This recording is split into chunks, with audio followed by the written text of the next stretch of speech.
Hi everyone, it's Terra with TSG Realtors. I'm here on another episode of Tea Time with Terra, and our special guest today is Jordan Johnson from Revolution Mortgage. Welcome.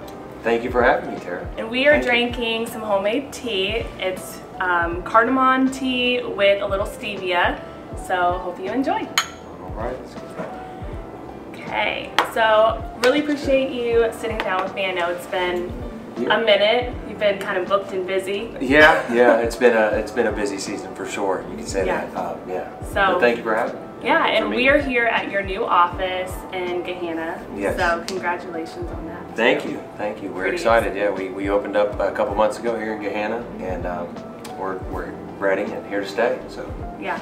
So Jordan and I have worked together on many deals. I trust him even with my own loans. So I'm really excited to be able to sit down and kind of drill you down with some questions. Yeah. Just with some of our buyer consults that we've had, some of these ideas kind of popped up because I feel like so many people come into our consults just having questions about their credit or don't really know where to start. And even sometimes when I'm on the phone with people, they say, oh, I'm not ready yet because I need to work on my credit. But they don't know until we sit down and have that chat. Exactly. That's true. So first thing I just wanted to start off with is what starter cards would you recommend for someone with little to no credit? And kind of a little deeper into that is, you know, some people come in and they have not enough credit on their account. So correct. What would you recommend for those who are struggling with that? Yeah, so it's better to have no credit than bad credit, and no credit just means you have a lack of credit, pretty much just that, a lack of accounts or a credit history to get an established score with the bureaus. So there is a website that I always recommend to my customers. It's called the Sky Credit Card, and you go to www.openskycc.com, and from there they have a good program. It's a starter card. It is designed to help people build credit who don't have a credit history. It's a preloaded card, and then the more you utilize it, the more features and benefits open up to you, which then allows you to go to apply for another card, let's say with Discover or Capital One, and then from there you can kind of build out your credit profile, but it starts with that starter card with, again, openskycc.com is a great website that I always recommend to people. No affiliation, right? No affiliation. So that's awesome. It kind of sounds like an airline, like charge card. Open Sky. Right, it does, yeah. Get some mile points. Yeah, they eventually should. That'd be a good marketing tactic. And then also when we've had our consults, I've heard you talk about penny on the dollar. What does that mean, and does that really reflect on someone who has debt and collections? Yeah, great question, and primarily the answer is yes. It has mainly to do with collections. You know, if accounts in collection, what that means is that it has not been paid on for so long that eventually the original debt holder sold it off to a collection agency. Right.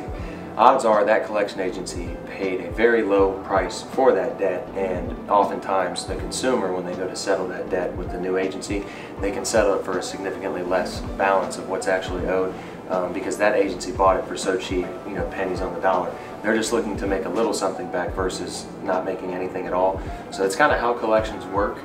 It's different with accounts in default. For instance, if someone has a student loan that is in default, that's considered a federal debt, a federal student loan that is. And if that's in default, that's not something that would you know, get sent to a collection agency that would be in a position to be kind of settled off. Those kind of need to be you know, brought back into a payment plan or paid. It's harder to get student loans, get rid of collections on student loans than it is other accounts, like medical or credit cards.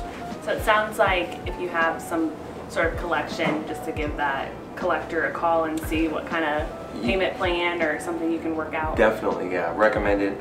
Again, you can often negotiate a very lower amount owed than, you know, for instance, say you have a $500 collection, depending if it's medical or if it was just an old credit card, whatever the case is. I've seen people often settle debts on an amount like that for $200 or less. Gotcha. So more than 50% perhaps. Yeah, because I've definitely heard that from potential clients, like, I'm not paying this, you know, I don't. Yeah, right. Yeah. But then you, real quick to follow up on that, then you go a step further, and then I instruct the clients when they are settling these accounts, ask that the debt collector send you a paid letter, a satisfaction letter. That way you can make sure that, you know, when we're working with them, we'll send that letter to the bureaus to get the scores updated. So it's important to get that too. It's like a two-step process. Okay. Yeah.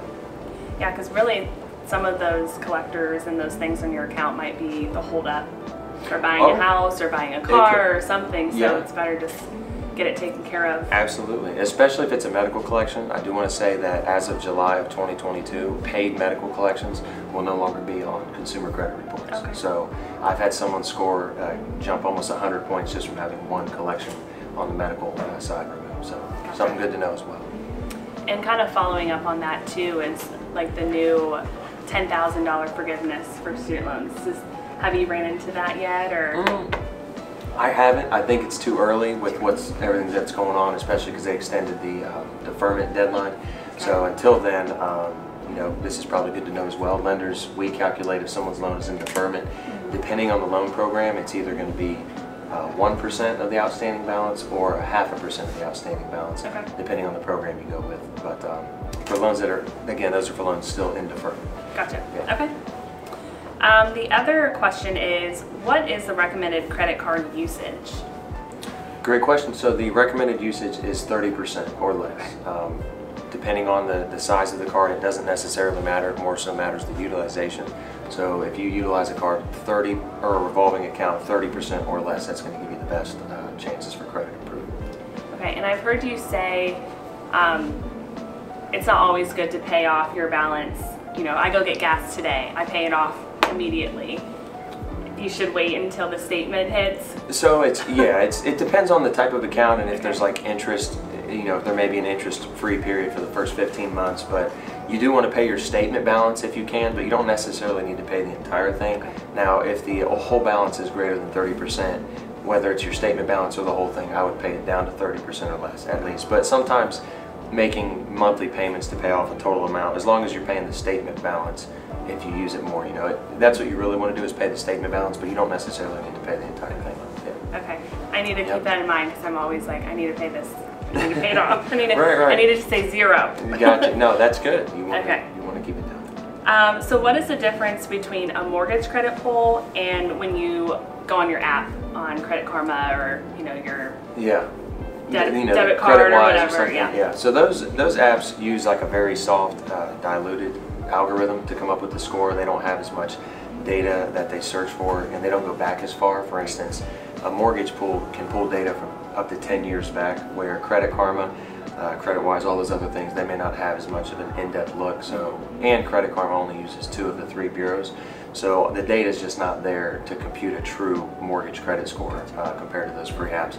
But it doesn't always mean that they're wrong in a sense where they're always higher. I've had someone say their scores right here on Credit Karma and really it was up here, but I've also had them say it was here and it's down. It just depends, but they're just kind of a heavily diluted sample of credit versus a true pool. Yeah, definitely. Yeah. And then one of our last questions is just, if someone isn't pre-approved today, what are some of the programs or things that you do to help get them ready for the future? Absolutely. So if someone's not ready now, it depends on why they're not ready. You know, is it a debt to income ratio issue? Do we need to pay off certain debts to lower the DTI, or is the credit score not there yet? But we have a very good credit software that has very good rescoring, potential, and it kind of looks at every individual credit report and says, what can we do to give this person the highest boost on their scores? And it comes up with a very detailed game plan for them to do, and we've seen it happen where people follow the steps, their scores boost up to 50, potentially 100 points, and then they're eligible. So it just depends on what the need is, credit or income, but we always try and put people on a path and follow up with them until they're there. Yep, and I can vouch for that too. So we've had people and just the excitement after, it's when they thought they'd never buy a house, and then a couple months later, it's boom, they're in a house, and you're just so grateful. So it is true. No one thinks it's possible until they do it. But a lot of the important thing is education and letting them know about these things and letting them know so they can figure out what's best for them. Awesome. But it's always worth it. Yeah. So really, first step is just reach out to one of us and get a consult on the schedule and see where you're at financially and how we can help you get into a home. Couldn't have said it better. Yeah. So do you have anything else that you want to add, or? It's I guess I'll say this: don't let the volatility of the market. Everything is tough right now. Interest rates are higher. The market's kind of going into a recession more so, but the mortgage market is always, you know, it webs and flows, the real estate market as well. So if you're thinking of whether it's a good or bad time to buy, kind of look at the big picture. It's always better to own where you live than it is to rent. And you know, just kind of don't let things that you may see, you know, cause you to hesitate reaching out to someone like Terra or myself to see if we can help you out and better your situation. So the best investment is in yourself. That's it. That is true. Thanks, guys. Let us know if you have any other questions, and we might even have a part 2. Yes, absolutely. Bye. See ya.